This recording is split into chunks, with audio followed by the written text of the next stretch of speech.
I'm lonesome since I crossed that land on the moor and valley. Such heavy thoughts my mind do fill since parting with my Sally. Oh, ne'er shall I forget the night the stars were bright above me.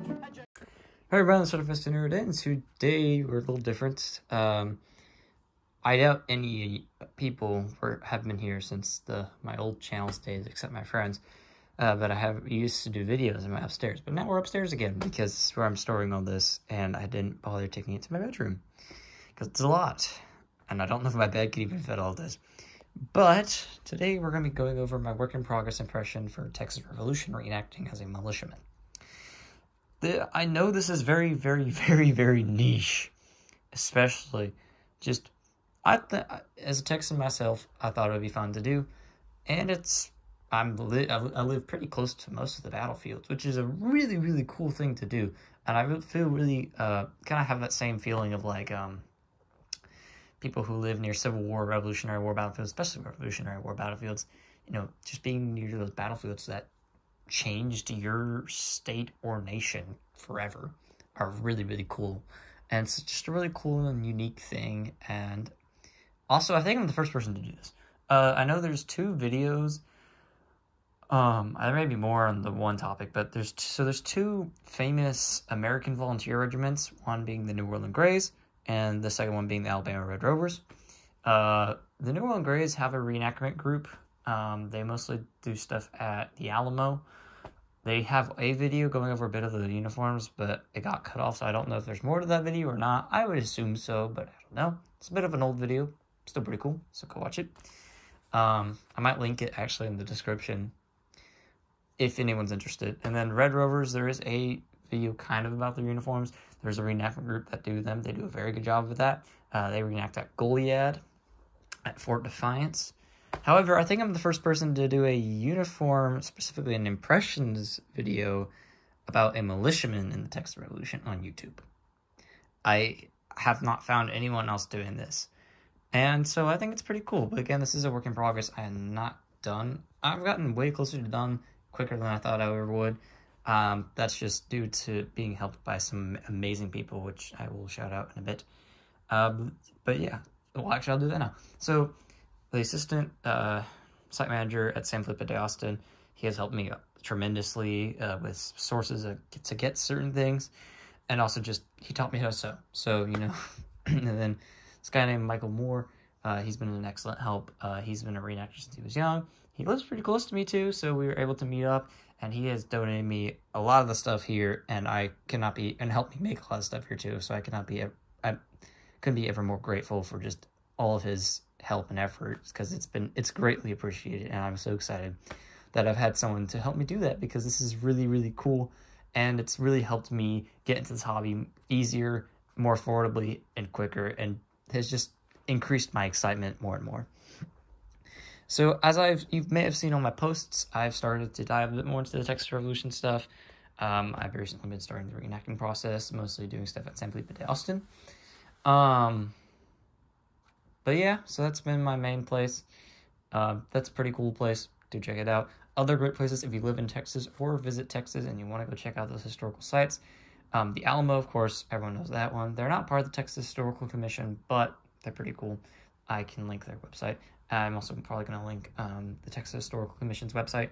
They're really great. They have a list of all the places you can go. There's more than just the battlefields. There's old missions and forts and plantations. Of course, your main battlefields are going to be at San Jacinto, where the final battle happened. Goliad, the Fort Defiance. And if you think the Alamo's cool, it's even cooler because they've rebuilt the entire fortress, which is very similar to what the Alamo was, except it was not a mission, it was actually a fort. Of course, the Alamo, like I said. Washington, Nebraska is not a battlefield, but it's also really cool. And San Felipe de Austin, I think, is one of the really cool ones. And they actually have some events coming up that I will be participating in as a militiaman.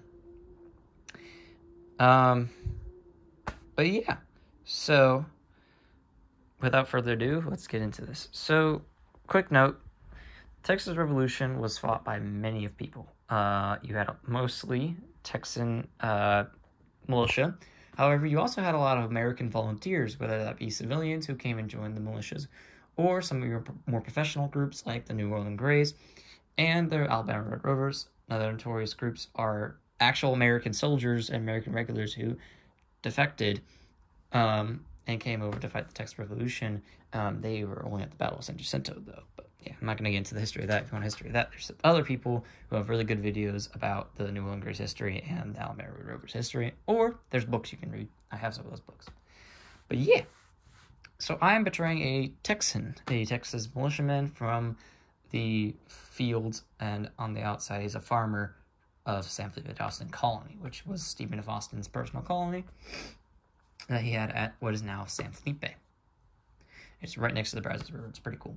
So I'm portraying, like I said, a farmer, and what you want to portray really depicts and it dictates, that's the word I was looking for, what you wear. Of course, this is all going to be civilian clothing and civilian weapons and all that.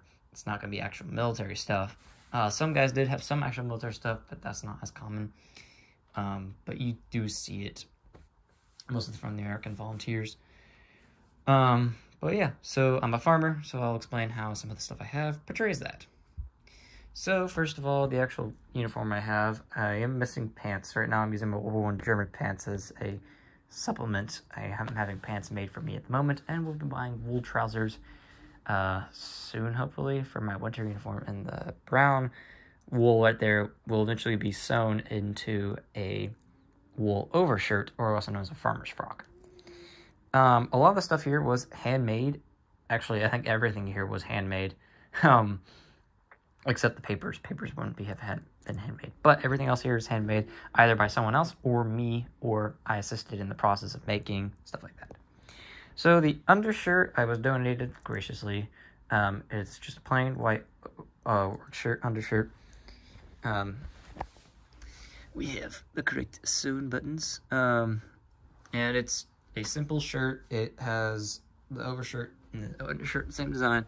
You have a collar with 2 buttons and a slit in the middle, and slits on the wrists, and it's very long, slits off on the sides, and it's meant to be long because it's your work shirt, nightgown, and underwear, because you are supposed to tuck and fold it in certain ways to where it's basically your underwear. That's what I've been told. So yeah, I don't do that, obviously, that's weird. But I just tuck it into my pants. That gets stuck in your trousers. Also, they're technically trousers, and I'm calling them pants. My apologies. The overshirt is a material I bought. It is a plaid. You do see a lot of plaid, especially with farmers. Cotton, of course, is the material used here. That's the cheapest material at the time, so of course farmers are going to have that. Your higher classes are going to have stuff like linen and other nice materials. The overshirt is also a lower class thing. Your middle classes and upper classes, your middle classes typically you start to see more waistcoats, and you'll see a mix of waistcoats and then overcoats. That's typically what you see from higher middle class, even some middle classes, up to upper class. But lower classes are just going to have plain overshirts. I did assist in the making of this process. I did the sleeves, not the cuffs, but I did the sleeves. You can see my beautiful sewing. And I don't think I did anything on the actual body, but I did help. Oh, I did one of the shoulder reinforcements. I think I did. Yeah, that's the one that looks bad. So that's the one I did. That one, yeah, the guy did. Jordan did. But, yeah. So, it's a nice overshirt. It's very breathable. It's really nice to have in the summer. This is my summer outfit at the moment, because I don't have my winter outfit. The neckerchief is also plaid. I sewed half of this. He sewed the other half. That's my foot. Neckerchiefs are just kind of a staple at the time. It's what everyone was wearing. It's basically kind of just like a neck scarf. And it gets tucked into whatever overgarment you have. They look really cool. It has a really cool aesthetic to it, and I don't really like them all that much, but they look cool. They get sweaty very quickly, and they kind of restrict neck movement if you tie it too tight, but they look cool, and I kind of need one, so yeah. The equipment we recently finished at Michael's house. So this belt is a standard leather belt that was just a strap of leather, but he mainly made it, punching holes, sewing it, doing the buckle. I dyed it, which is a really fun process to do. So yeah, got my civilian equipment belt. The shot bag here is made of cowhide. It was made for Michael in the 80s. He donated it to me graciously. We are missing the cleaning supplies that would be in that hole and draped down here. And the wad knife is missing. Well, it's not missing. I have it. It's just being touched up by the blacksmith at Sam Felipe at Austin because it was not in good condition. But still really cool and very unique. A lot of shop bags I was seeing online were very basic, but the cowhide one looks really cool. And it is completely different than what everyone else is going to have. Also, just know, you're going to see, especially from San Jacinto, a lot of folks with like these belt-holded shop bags and stuff like that, instead of one that goes over your shoulder. I don't know if those ever actually existed in the 1830s, from paintings and just stuff like that. You don't really see it. I mean, I don't know. I honestly don't know, but I don't think those are technically correct. I think it was supposed to be over the shoulder, like most things are. But yeah, then we have the powder horn, which is just a typical powder horn. I do need to dye the strap. It's a little too bright at the moment, but we'll see. I might not dye it. We'll see, but I think I should. Tomahawk that I bought a good long time ago from San Felipe Austin's gift shop. Works hatchet. It's what you would have. This is pretty cool. So this is a gourd canteen that we made, I think last weekend. So it's a gourd that was cut open at the top, beeswax lined. Very interesting process of doing that. And then you got some string to make the loop and a corn cob that has been beeswaxed for the cork. You can also use actual cork, your choice. But yeah, that's actually really cool. This one's pretty big compared to other gourds. It carries a lot of water, but it's actually not too horrible. And actually carrying a lot of water is pretty nice. It carries about like 3.5 water bottles, so it's pretty nice. This is my non-firing replica of a Kentucky rifle. It's shorter than what an actual Kentucky rifle is supposed to. The ramrod is not period correct. It just doesn't look right. It also doesn't go far down enough, I don't think. And when I first got this, I got this like 2 years ago. I would shoot it like an actual gun, and I broke off the pan, my frozen pan. So now I'm just left with yeah, and it's slowly falling apart. I lost a screw, and like a lot of the screws are rusted, so I can't tighten it. So I don't know how much longer this is gonna last, but I should hopefully get an actual one in the near future. We'll see. But yeah. And then for shoes, we have just civilian boots. These are actually from a store. They are handmade still, but these are from South Union Mills, which make pretty good shoes, except they're all wides and they're kind of hit or miss. South Union Mills, though, if you are interested in buying things, they're a pretty good place to get stuff. If not, just buy material and make it yourself. Missouri Boot and Shoes also really good with the boots, but they're kind of expensive. But you're going to get like really dang good boots because he takes an outline of your foot and then makes the boot around it. It's really, really cool. So yeah, we have that. We have period correct socks that I had to fix up on this part right here, which is pretty nice. But yeah, I helped make that gourd canteen. I say helped make. I didn't really do much, but I did help make it. But yeah, pants, not period correct, so whatever. But I have to use them until I get my actual ones. So here we have a pocket knife. This is a period correct pocket knife from San Felipe Austin. It's just a nice little pocket knife to have. Helps with if you need it for any purposes. Here we have a seasons book. It's a little small booklet about hunting seasons, farming seasons, all that fun stuff, which a farmer would need. Moving on, we have, as I said, the brown wool will eventually become a overshirt, just like that, but just brown wool and a wool winter overshirt. Here we have my hat, which I think was customly made. Michael didn't get this. He bought this. I don't remember who he bought it from. I bought it without liners, so I sewed in the liner myself. As you can see, it's not very good, but my first attempt was pretty nice. And then we have the bow, which I've had to fix up a little bit, but looks really nice. It is made of hemp. My character, or I say my character, who I'm betraying is originally from Kentucky, so, or not Kentucky, sorry, Tennessee, and people from Tennessee and Kentucky used a lot of hemp, so works pretty well. Straw hat, farmers were going to wear straw hats, and then the top hat was kind of just the style at the time, so it's pretty nice. Here we have a wooden bowl, or sorry, wooden plate, not wooden bowl, a wooden plate that has a little bit of a crack. I'm going to get a tin plate eventually, but this will do for now. With my wooden bowl, which I need to finish off and garnish. but we have a wooden bowl. That's really nice. This I think is from South Union Mills because it looks like the one. That might also be from South Union Mills. Here's a gourd bowl. That's from the other half of that gourd, which I attempted to make a gourd canteen but failed. So I cut it in half and beeswaxed the inside. This isn't the greatest bowl to have, but it's nice and it's a cool little showpiece, and I might end up using it. Here we have a tin spoon, which is just a tin spoon. It's really nice though. Yeah. So for things I'm missing is obviously pants and trousers for winter and summer. And then I'm missing mesh stuff, but I should be buying that hopefully soon. And I got 2 sewing projects that I gotta finish. Here we have a wooden comb. You could also get a bone comb. I thought this was a bone. No, it's wood. But still works. This will become a market wallet, which is basically this big bag with a slit down the middle and 2 pockets that you fill on each side and you sling it over your shoulder. So yeah, that's pretty cool. Then we have all the papers and writing stuff. So do note, a lot of this will probably not be taken out in the field. I will say what probably would be and what wouldn't be. This all would be taken on the field. You're going to take your mess stuff. You're going to take all of that. Newspaper. It's just pretty cool newspaper. Telegraph, which was a period correct one. It's not really on period correct paper, but it was printed off, so it's kind of nice. This one's from 1835. Probably going to talk a lot about the Battle of Manzanares and the start of the Revolution. This we need to finish up and actually sew together, but it's pretty cool. This is just a book about tools, farming tools and other tools. I'm a singer, so I have a bit of... Oh, I'm missing my sheet music. I printed off a bit of sheet music, and I actually can't believe I forgot paper, but yeah.